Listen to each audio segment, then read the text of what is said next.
કૃષ્ણ કનૈયા લાલ કી. જ્યારે આપણા સ્વજનનું મૃત્યુ થાય ત્યારે આપણને બહુ જ એમ કે કારની ચોટ લાગતી હોય છે. પણ ઉંમર હોય અને મૃત્યુ પામે તો આપણને એમ થાય કે કંઈ વાંધો નહીં, કે ઘોડું પાન હતું અને ખરી ગયું. છતાં પણ જે સ્વજન હોય છે એની તો ખોટ આપણને આખી જિંદગી જીવીએ જાગીએ ત્યાં સુધી આપણને ચાલતી જ હોય છે. પણ કહેવાય છે કે સંસાર તો ધુમાડાના બાચકા જેવું છે અને જેનો જન્મ છે એનું મૃત્યુ તો નિશ્ચિત છે. એ ધુમાડાના બાચકા જેમ હાથમાં લેવાતા નથી એમ કે જ્યારે માણસ એમ કે મૃત્યુ પામે છે તે ફરીવાર આપણે દેખાતા જ નથી. એ છબીમાં એમ કે રૂપાંતર થઈ જાય છે, ફોટામાં એ ગોઠવાઈ જાય છે અને ફોટામાં ગોઠવાઈ જાય એટલે એમને હાર ચડી જાય છે.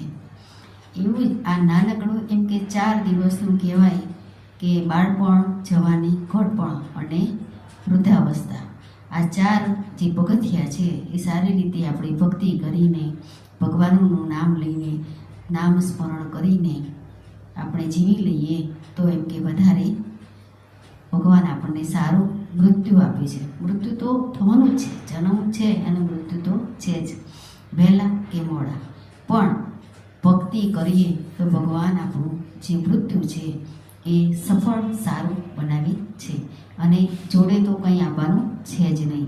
બંગલા હોય કે ગાડી હોય કે માલ મિલકત કે મોટા મોટા ખેતરો હોય કે મોટો મહેલ હોય, બધું જ અહીંયા ને અહીંયા જ રહી જવાનું છે.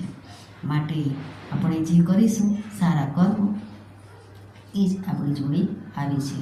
તો સારા કર્મ કરીએ, પુણ્ય કરીએ, ભક્તિ કરીએ, એવી જ ભગવાનની જોડે આપણે એવી સમજણ માંગીએ, એવી શક્તિ માંગીએ કે હે ભગવાન, હે પ્રભુ, તું મને એવી સમજણ આપ, સારી બુદ્ધિ આપ, જેથી કરીને હું તારું નામ લઈ શકું અને એવો ટાઈમ આપ. અને આપણું શરીર પણ સારું હોવું જોઈએ કે આપણે ભજન કીર્તનમાં જઈ શકીએ, મંદિરે જઈ શકીએ, જાત્રાઓ કરી શકીએ.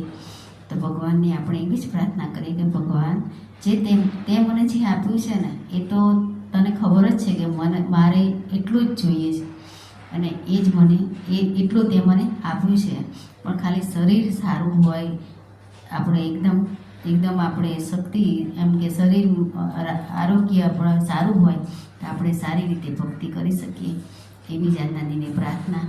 એ પ્રભુ, જેટલું પણ જીવતર જે બાકી રહ્યું છે એમાં પુણ્ય સારા કરીએ, સારું સત્કર્મ કરીએ અને ભક્તિ કરીએ.